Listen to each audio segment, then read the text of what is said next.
అయ్యో రామా, మా చుట్టాలు ఇంట్లో వస్తుర్రట, రమ్మన్నారు. తయారైతున్నా పోతా. మా అక్క కూడా వస్తున్నది, మరి వెళ్ళిందో లేదో.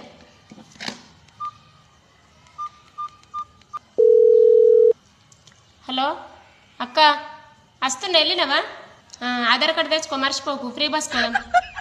ఆధార్ కార్డు తెచ్చుకో, మర్చిపోకు, ఫ్రీ బస్ కోదాం. అవగాని మటన్కి నచ్చికినట్నా? పప్చారా పప్చారా పప్చారే కదా. సరే సరే, నాకు పని ఉంది, నేను రాను, సరేనా? నాకు పని ఉంది, నేను రాను, సరేనా? సరే పోయి కనుక, సరే పోయి కనుక. పప్చారా, నేను మటన్ అనుకుంటా, ఎవరైతున్నా వాళ్ళు పోతారు పోయినట్టు.